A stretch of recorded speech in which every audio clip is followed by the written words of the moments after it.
Well, hello again, KCIW listeners, and welcome to Curry Café. I'm volunteer Rick McNamer with your host, Ray Gary, KCIW's famous radio personality. Every Sunday afternoon, we put together a panel of guests to discuss topics of interest in our community.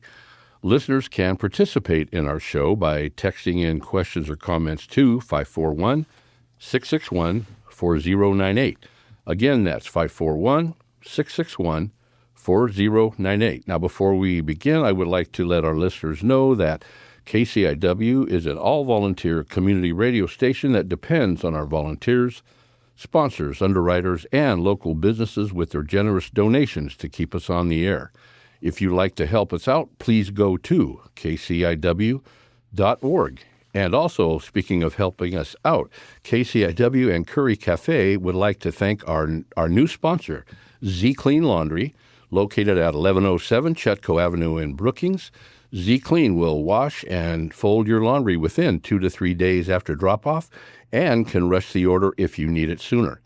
They can also handle large loads like comforters. They offer dry cleaning and can take care of linen services. KCIW appreciates and thanks them for their generous donation and support for community radio.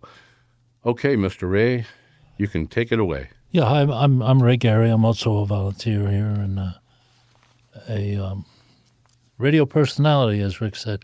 Famous. As is often the case, Rick is not paying a bit of attention and hasn't looked around the room this time. He said we have a panel of guests. Well, evidently he hasn't noticed we only have one guest today, but he has. Include me, maybe. You're not part of the panel.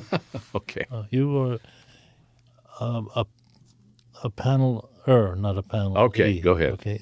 But anyway, we have a guest today that's interesting enough that he will fill the void and be a panel all by his own self. I'll let him introduce himself and tell you why he thinks he should be here. Why we think. And he needs to be here. Go ahead. Okay. So my name is Cliff Stansell. I grew up in Pistol River, Oregon. I was born in Gold Beach in 1951 at what is now the Ace Hardware store. And there were two more babies born after me. I was born on September 10th. There were two more babies on September 20th. Susie Buffington and Jack Sabin, my dear friends. That was it. That was the end of that. And I joke that I was born in the nuts and bolts section of Ace Hardware. But so that was the hospital back in those days. And now it's a different hospital. Somebody just pointed out to me the other day that it's now a liquor store. It used to be the emergency room here. Okay. In Brookings? Yeah. Okay. A lot of changes in the past few decades. Mm-hmm. I spent every chance I could get, I spent at Pistol River, where my grandfolks had homesteaded. And to me, Pistol River is the best playground a kid could ever have. Could only imagine. Yeah. I grew up in developments on Long Island where everybody had a huge 60 by 100 plot and had a ticky-tacky house. A lot different. Yes. Mm-hmm. Me also in the Sacramento area, but quite different. I dreamed of leaving there and getting my goal as a kid was I was going to be an entomologist in Africa. Wow. But I did get to go to Africa and took pictures of bugs, but not as an entomologist. But go ahead. Doesn't mean your story with my story. Very interesting to have that goal as a young person. I'm still there. Yeah?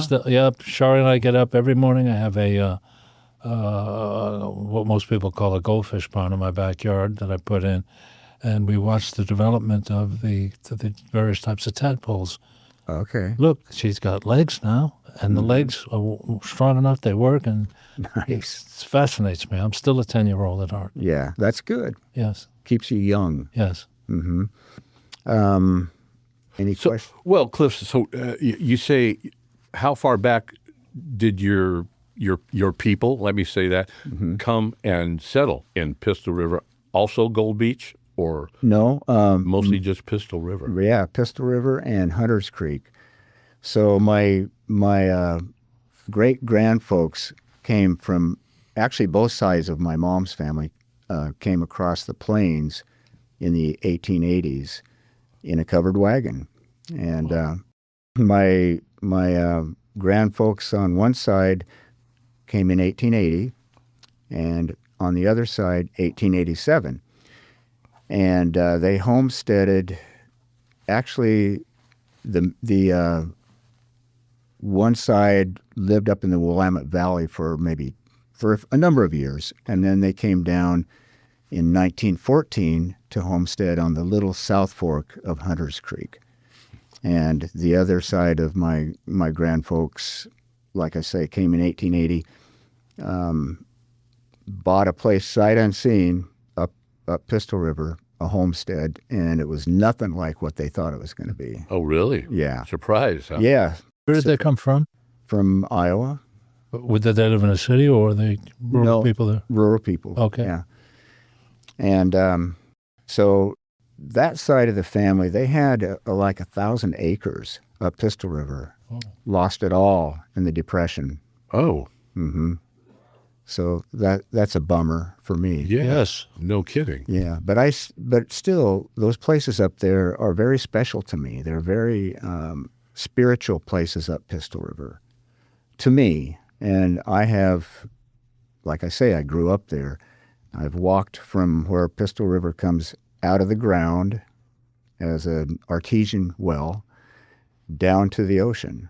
And it's only like 18 miles. That's what I was going to ask. So, yeah, that's a relatively short river. But I suppose it's a 4-day hike if you don't waste a lot of time. Okay. Very treacherous.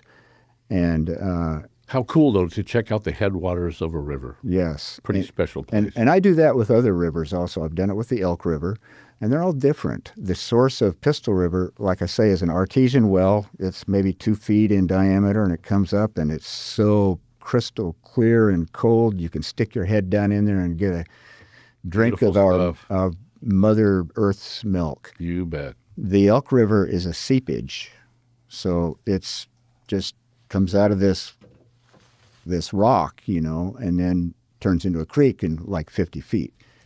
Hunters Creek is little pockets of water and then eventually turns into Hunters Creek. So it's really cool because they're all different, and I love finding the sources. Let me just interrupt you for a second. I know some of you are going to want to ask questions or make comments, and you can do that by texting 541-661-4098. 541-661-4098. And if you're listening to this show, you should just put that in your contacts, because we'll be doing shows over the years that you're going to want to contact us and ask questions. So, sorry, Cliff, go ahead. That's okay. I have a question before we move on. Maybe a silly question. I don't know, but I'm kind of interested in Bigfoot. You have any Bigfoot stories from all that? No, I don't. Okay, that's it. I don't want to hear anymore. No, go ahead. Well, I think there would be evidence. There would be some type of evidence that could be found. And I've talked with other people, foresters that have combed the woods and been out in the woods. And of course, you hear a lot of strange things. I've heard cougars scream in the night. Oh, Cats can scary make sound alone. crazy sounds. Yeah. Mm-hmm. And so, there can be some confusion. There are some birds that sound really bizarre at night. Mm-hmm. So, that's my thought. I always used to hope that we would find some evidence, but it seems like by now we would have. Okay. It's not a Bigfoot show. We could discuss the evidence, but okay. Mm-hmm. And we've had Bigfoot shows, so. Well, I may have one coming up, in fact, in just, Oh, a, couple, boy. just a couple of weeks. That's all right. Real quick, back to the source. I take it back. The one source I've been to is not as probably out in the rural country as yours, but the source of the Sacramento River is actually right at the foot of Mount Shasta, in Mount Shasta City, and there's a little park there to kind of. So what does that look like coming out of the ground? It's funny. It doesn't really look like much. So it hadn't been there in a long time. But like you said, a bubbling spring, and it's to think that thing gets so big and drains into the San Francisco Bay, but it's a pretty amazing. To me, it's just about as special, if not as special, as where the rivers meet the ocean. That's a big deal for me. Yes. And we're around that everywhere. The Wild Rivers coast, man. We've got multiple rivers that do that. And that's just kind of a special, like you said, a spiritual place. And on Pistol River, for me, there are other places that are very spiritual. There's a place that I call the Madrone Ring, and I've written a song about it. And it's 5 madrone trees in a circle on a big rock overlooking the falls of Pistol River. And it's just so amazingly beautiful. And there was a tan oak that fell into one of these trees, and the tree accepted it and let this tan oak tree grow into it. And it was just, to me, it's very spiritual. Another place that I like to go to a lot, and other people don't know where it's at, and I won't tell. And we don't blame you. Is the Flint Rock. And this is where the natives would get their, it's not flint, it's chert, but this is where they would get their point, for Arrow points. arrow points and whatever. Oh, okay. So I've gotten a number of points there to blanks, I would call them, and I flint knap. So I make arrow points, and I've made arrows and that type of thing. It's a lot more difficult than it looks, isn't it? I mean, to make these beautiful, symmetrical. Yes, it is, and there are techniques that you need to learn, or you'll just break it up into little pieces.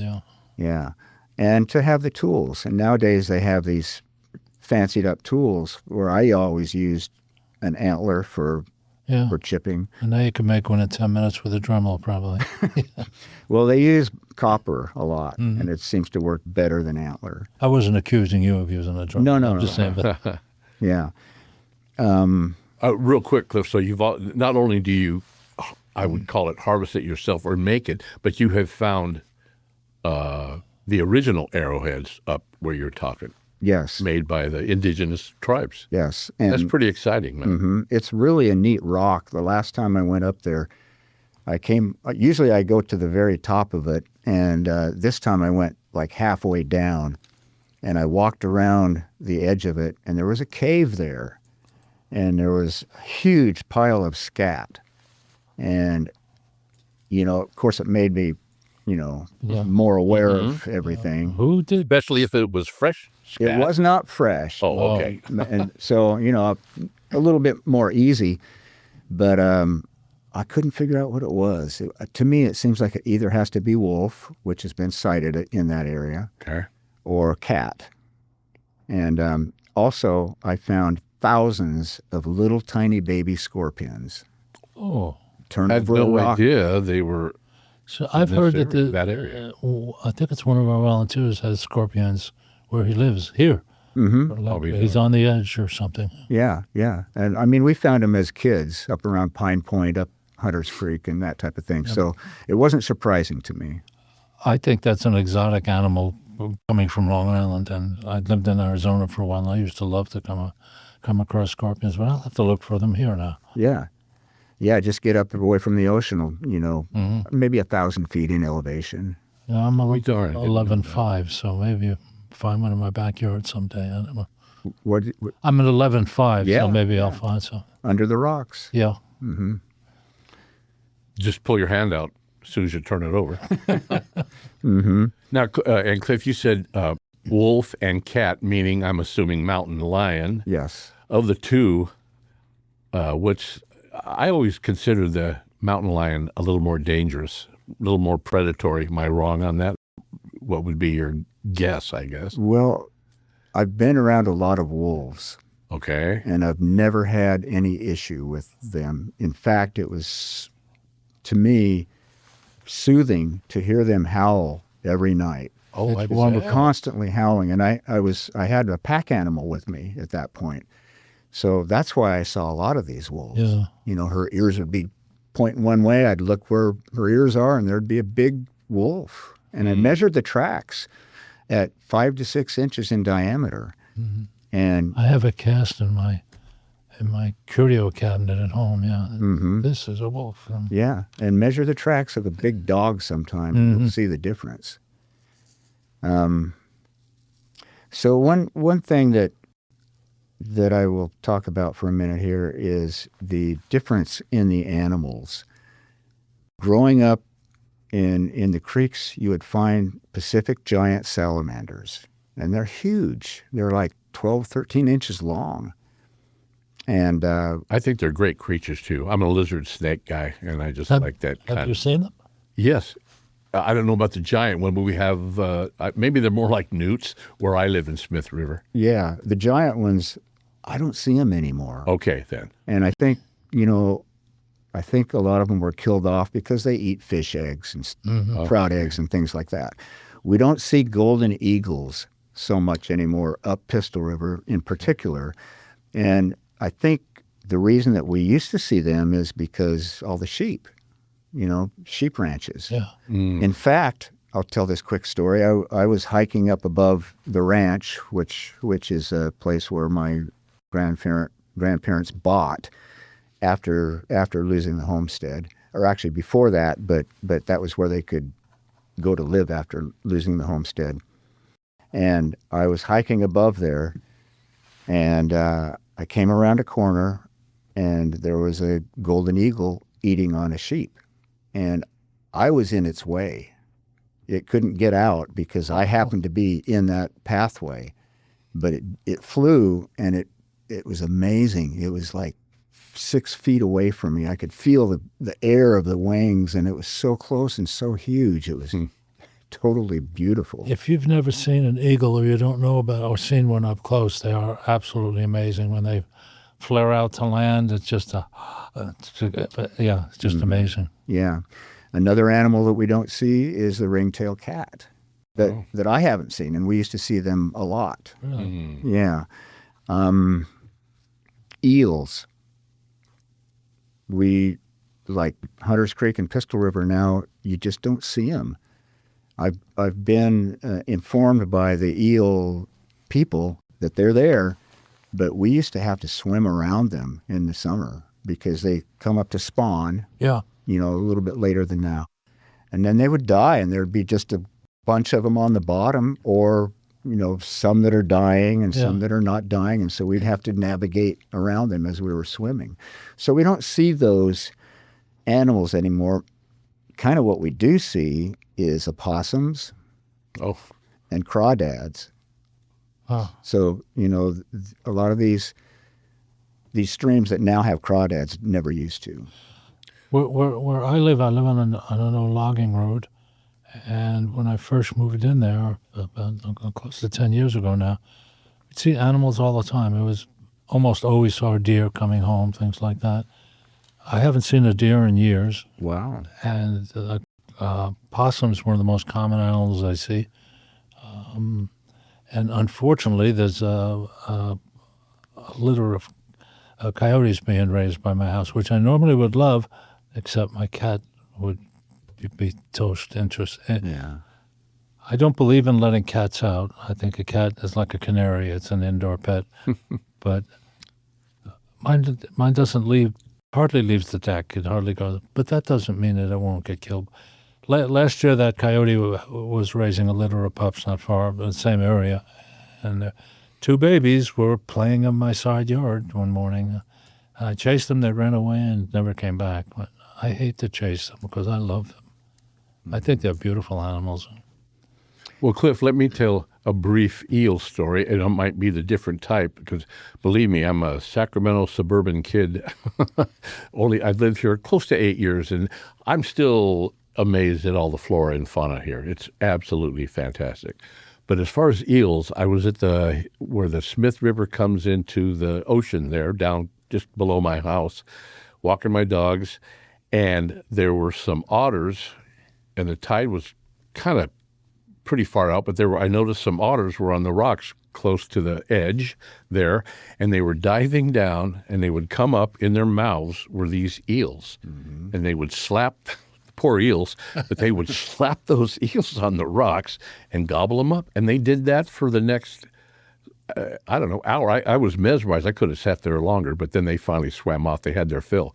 But again, it might be a different type of eel, but it was right there in where the Smith River comes into the ocean. How long ago was that, Rick? Oh, gosh, probably both my dogs were alive, so it had to have been about 4 years ago. Okay. I still have a video on my phone somewhere. Obviously, I can't show it to the listeners, but yeah, it was an amazing sight. I think it's the same lampreys, basically. And I did think that aren't the lampreys kind of a tribal delicacy for a lot of the, like down around Klamath and stuff? Yes, not just there, all over. All over.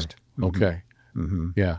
Anyway, I just wanted to share that. Again, I'm 90% sure they were long, skinny fish is all I could say, but they look like eels to me. Well, you know, if you go to the mouth of Rogue River, you'll see these ospreys hover. Oh, I love those too, man. And I've sat there and watched them and kind of kept track of the count of what their percentage is of the catch, you know. And even on a day where it's choppy like that, it's like 60% of their dives, they come up with an eel.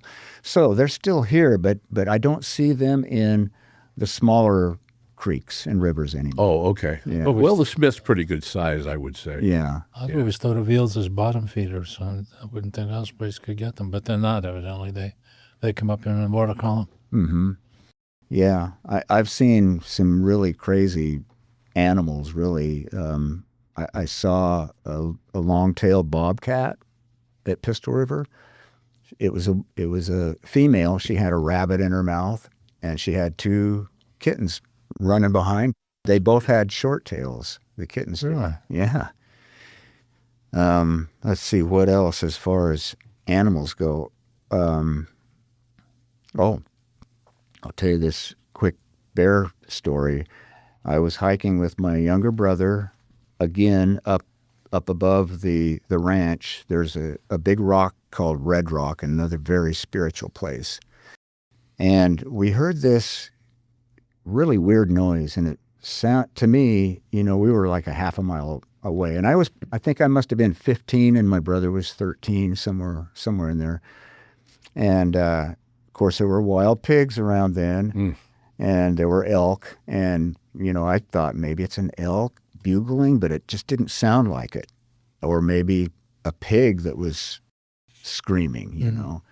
So we walked down this logging road and got closer and closer, and it changed and came around the corner, and there's a big sow bear and two cubs, and one of the cubs was caught in a coyote trap. Oh. And the noise that we heard were the two cubs screaming, the one in the trap and the one not in the trap. And this mama bear was mad. And so, you know, I got behind a tree, got my brother behind a tree, and we watched. And she would get up on her hind legs and slobber would be all over the place, and she'd be growling, and then she'd drop back down, you know, and then she caught my scent or our scent. Yeah.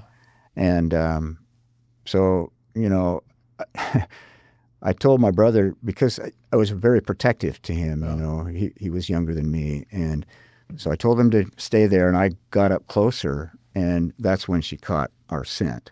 And at that point, she went down on all fours and took off over the hillside with the other cub. The other cub followed. Wow. The Ran one, away. the one still in the trap.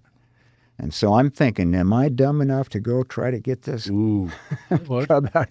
Well, what I did was we went down and I called the state, and we drove up as close as we could get, and there were two guys. So I think I held the cub down, and one of the state guys got him out of the trap, and the other guy was there with a rifle just in case the mama came back. And that cub had to have been there for 10 hours. Oh my gosh, that's just too cruel to even think about. And the cub got up and ran off just like nothing. Just didn't seem hurt at all. Huh. I never hear of trapping here in Alaska. It was a very, very big thing. Yeah. People made a lot of money doing This it. is the state. These are the state hunters. They're not trapping for furs. They're trapping because the sheep ranchers. Okay. Oh, so Pre- okay. predator It's like control. government trapping. Government basically. trappers, Is exactly. trapping legal? Ouch. Pardon me? Is trapping legal here? Probably for certain animals. I don't know. But it's not a big thing here. No, definitely not a big thing. It used to be, for sure. There was a couple mink farms around here. I've seen wild mink, but yeah, the fur trade was very big. And, that was the thing that the natives didn't mind. They didn't mind the French trappers. What really... I'll be darned, that's surprising to me, but... Well, it wasn't bad enough where they just depleted everything. But what really got to them, as far as that goes, was the miners. Because the miners would actually ruin the streams. Oh, yeah. And so there's the fish. That's their sustenance. Yeah. Did they do... Back where I'm from, in the foothills of the mountains around Sacramento, the big placer mining where they just would decimate a hillside with water. And I don't think that can't be done anymore. I'm sure that. I don't know if they did it up here too. They probably did. Sure they did. Yeah, the Rogue River. Nobody thought long range. Right. I don't think. Yeah. Yeah. Yeah. So that was...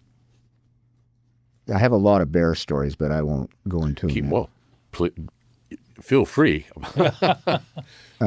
Like I said, I don't have many living in the Sacramento area. How about we talk about the natives for... Well, as being part native myself, that would be great. Okay, me too. Okay. Yeah. From what tribe? The Eastern Band Cherokee. Wow. How about you? From the Miwok tribe down in north central California. Okay. Yeah, please do. Because this area is big. I know that they had the Rogue River Wars was a lot of those things were bad scenes. But the West Coast had our own version of the Trail of Tears. Yes. So, like I say, eventually the miners wanted the Indians gone. They wanted them dead, not just gone. Yeah. They wanted them dead. Right. So in 1856, I believe it was, they rounded them up. And Captain Titchener from Port Orford was the main guy up there that was doing the roundup of the natives. And they hiked them north to Port Orford and put them in holding pens and continued to round up other areas such as the Rogue River, the Quotoma up near Port Orford, the Coquelles north of there, and put them in pens.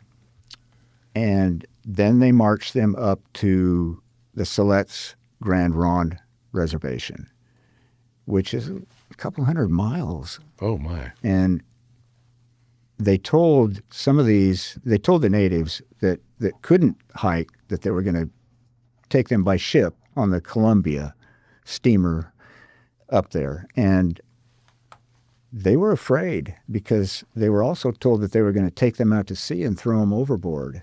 So they weren't really anxious to go up there.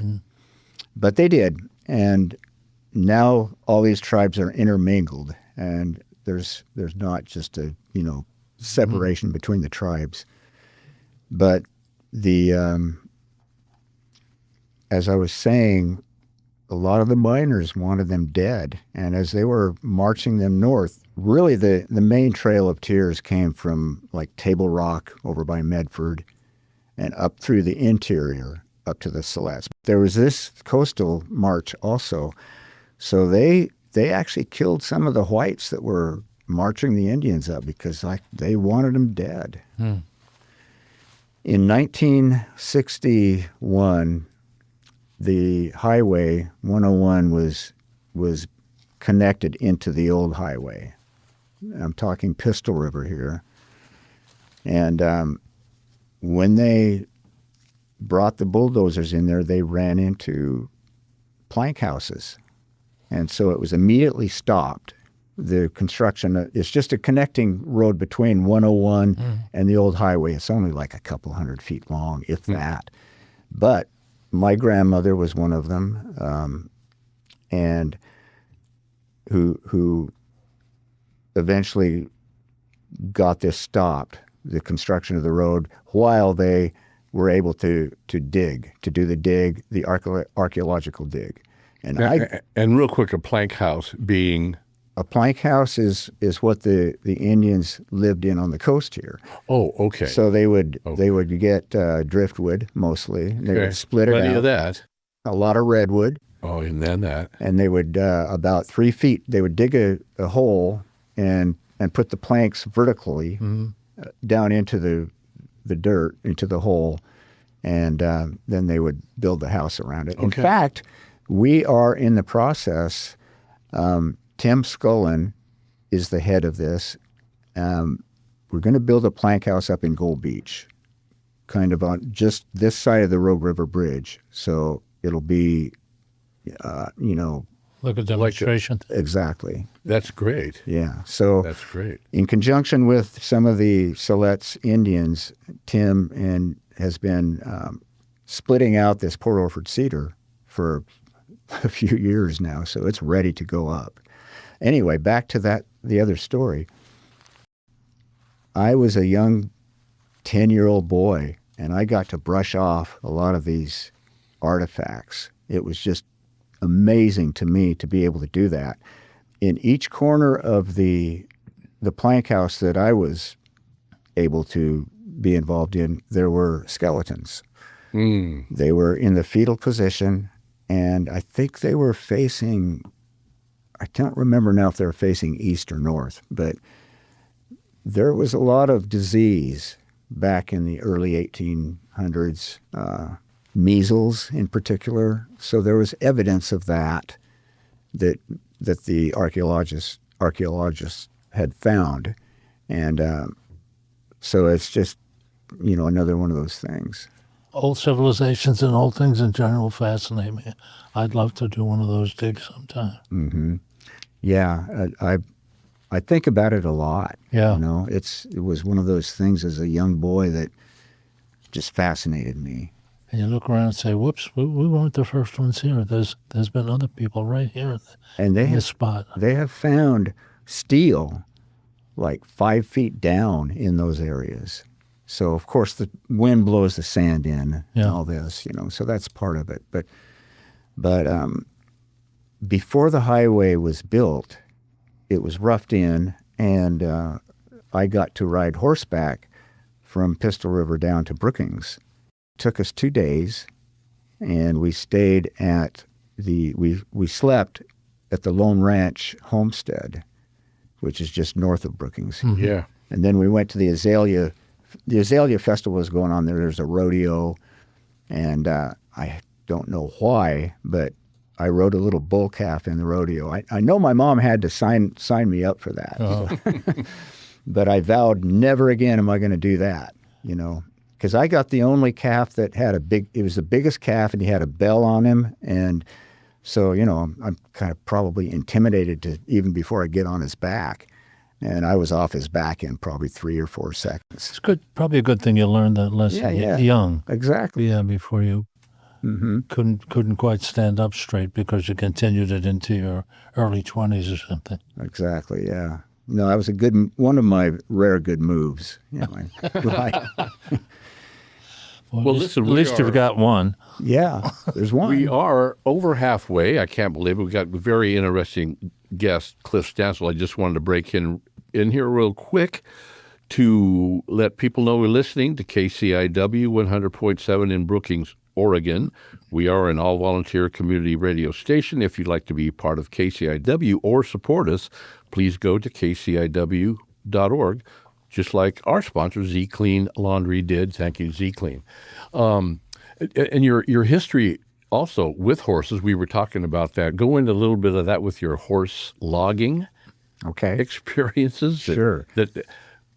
How recent did you do that in your life? It wasn't that long ago that you had to finally give that up? It's been about 25 years. Oh, probably. Well, that's a little further back. Yeah, then. 20. But still, that wasn't a popular thing in this area to have somebody come in. Well, I was up in North Idaho at that point. Oh, you didn't? I thought you did some of it here. No. No. Oh, no. okay. But I grew up around horses. My mom had horses, her whole life, and so I was familiar with them, and we my mother, can I talk about my mother for a second? You here? can talk whatever you would like. Yeah, everything's No, interesting. no mother talk on this. This is a radio studio. That's right. So she was also born in the Pistol River area Boy, and grew up that's a there. rare thing, isn't it? Mm-hmm. People. It is. Okay. And she, like I say, she grew up on horseback, and she would help my grandfather skid logs and herd cows and pigs and whatever else. But she started taking photos of these wildflowers up in the higher elevations.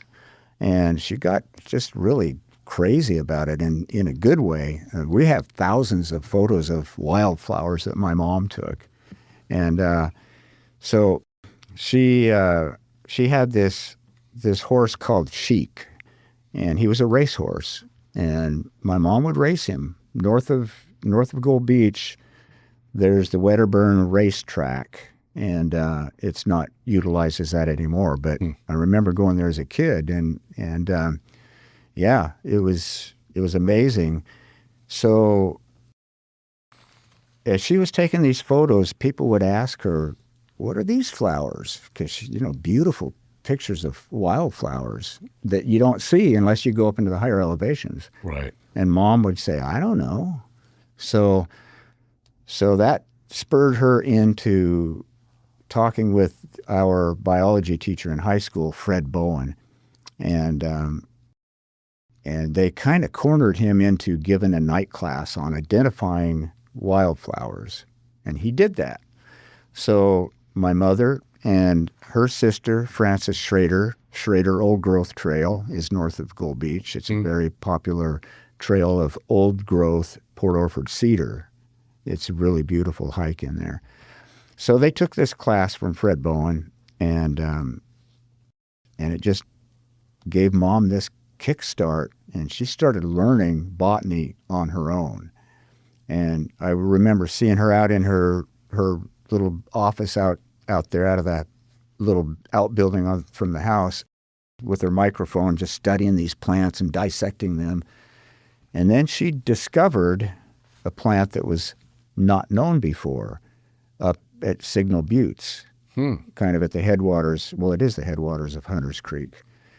And so now this plant is in all the wildflower books. It's called Erigeron stancelliae. Stansell is her last With your name on it. Yeah, your family's name on it. Yes. That's pretty cool. It's a tremendous honor.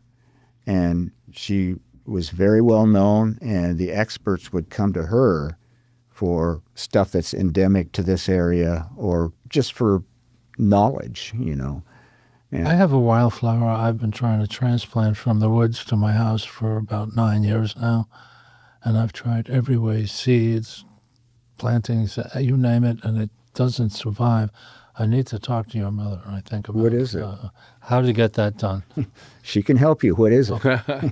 Can you identify it? I mean, what is Well, do you it's, know? it's locally called a tiger lily, but it's not a lily, and that's not the right name for Yes. it. But it's just an incredibly beautiful flower that, 300 feet up from where I live, it grows all over, and I've tried collecting the seeds in the fall, and I've tried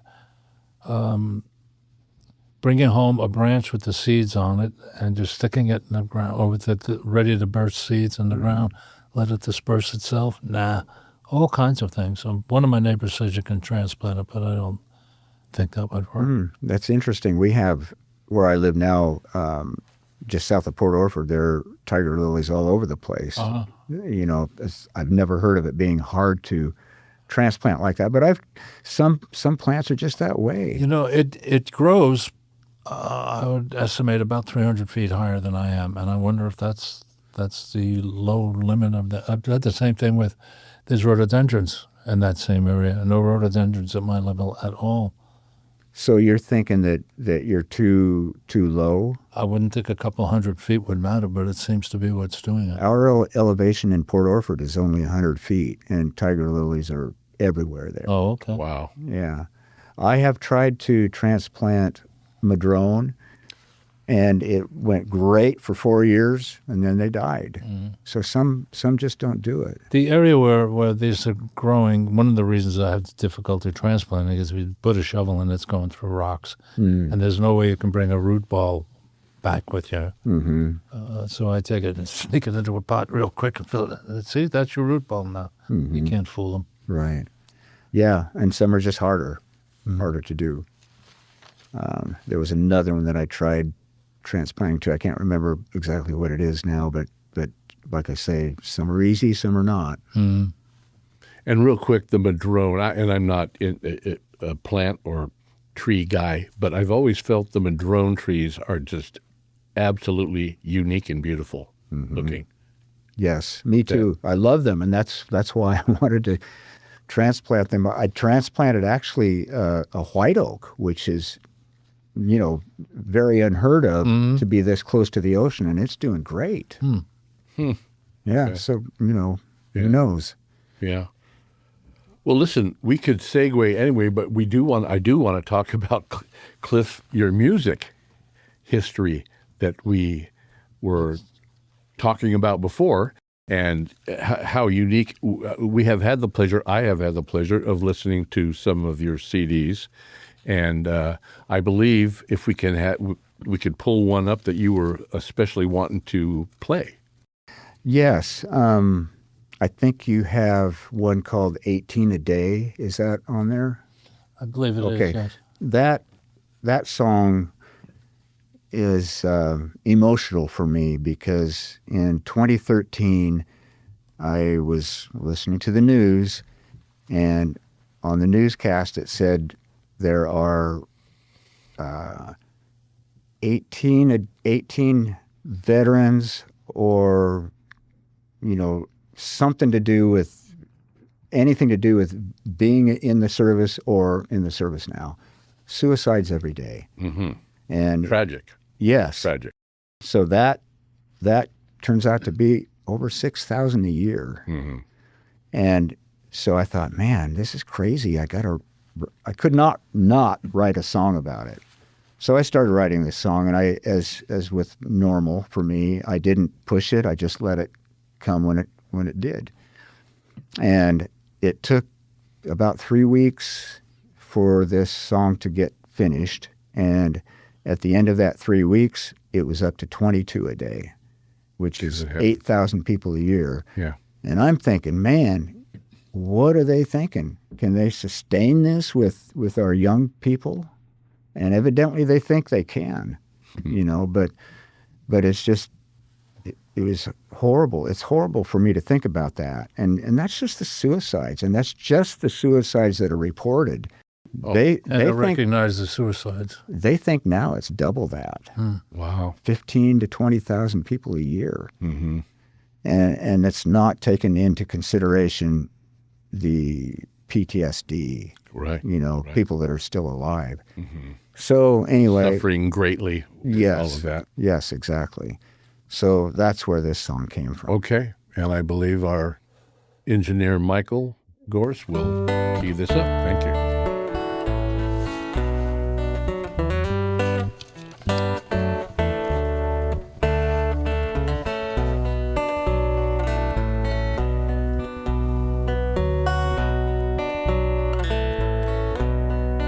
Used to be gentle. They said I was kind, but something went bad. Something broke in my mind. The day I came home, I saw a big change. Friends and my family said that I was acting strange. They said I was jumpy and quick to reply. I could see it myself, but I didn't know why. They said I'd get better and I would be alright.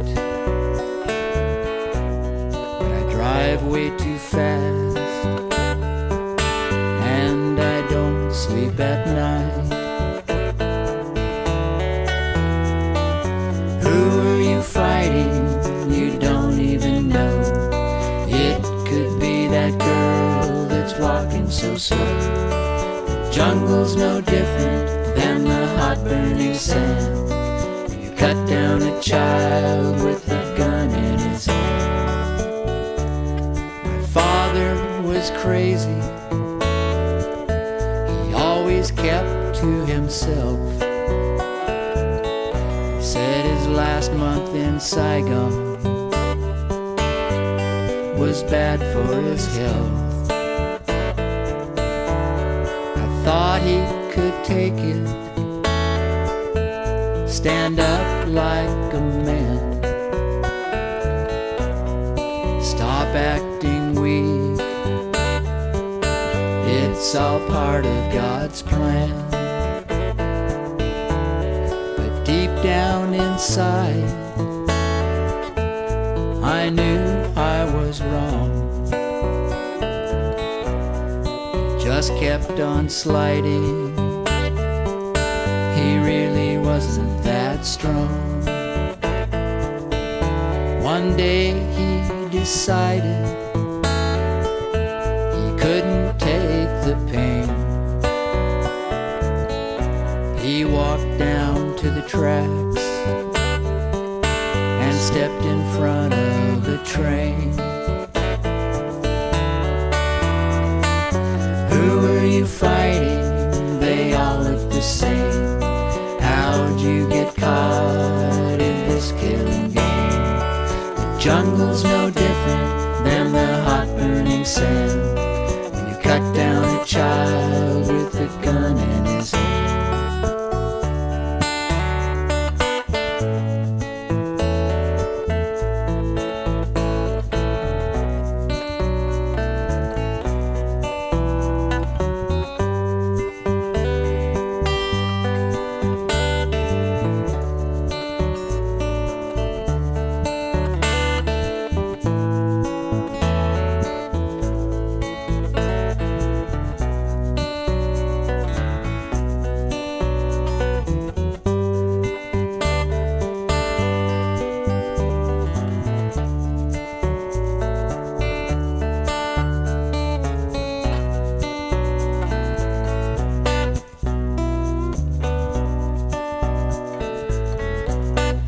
Picked up my girlfriend and we drove into town. The night air was warm, so we left the top down. But a flash from the roadside took me back to a place. My ears started ringing, could feel the heat on my face. I swerved off the highway and she was thrown from the car. She died that night on the Rocky River bar. So here I am walking down to the tracks. I'm just another poor soldier who slipped through the cracks. Who are you fighting? They all look the same. How'd you get caught in this killing game? The jungle's no different than the hot burning sand.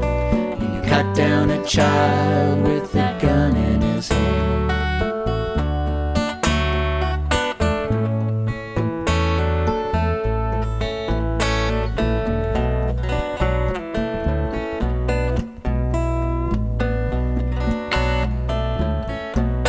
There's a whole lot more soldiers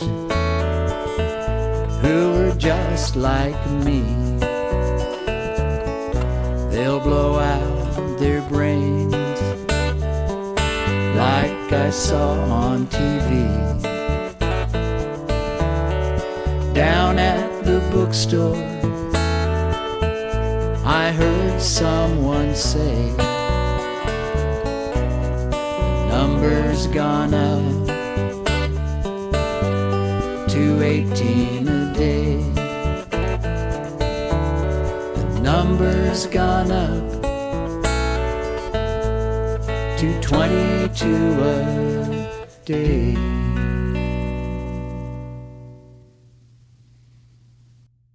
Well, wow, hauntingly beautiful, but what a tragic message that we have to deal with these days. Yeah, it kind of needs to be said. It does. I wrote the song, and then it went up to 22 a day. And so what am I going to do? Change the whole word? So I just changed the last line. Right. Just did that last line. But I checked it out recently, and it's like 17 a day. That's still almost 6,000 people a year. But it has gone down. I mean, I guess we could take that. The numbers of veterans have gone down if you're doing that. That's right.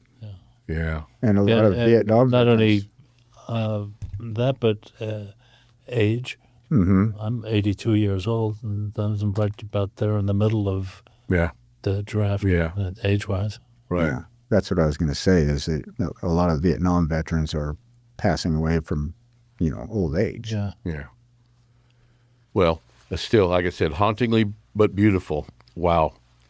So we're down to a little under 7 minutes. So let's try. We'll go up maybe on a little more upbeat about your music, Cliff. And I know that you still play around. I unfortunately missed the last opportunity. I was going to be there with Ray and Shar, but give us a little background on that. Your initiation into what drew you to first play music. Sure. So my dad and my aunt were musicians, and they actually recorded an album in 1956. And I think Shar has that. Anyway, my dad was this phenomenal vocalist. I mean, his voice was as good as you can get. Nice. And he played guitar. My aunt played multiple instruments and another really good singer, but together, my goodness, just fantastic vocals. So I know my aunt, I found this not too long ago. It's the baby book for me. Okay. And so I looked through it, and there's a bunch of blank pages, except one page that says, Cliff always ends up where the instruments are in the corner of the house. As a very young As a child. baby. Oh, a baby. Mm-hmm. Wow.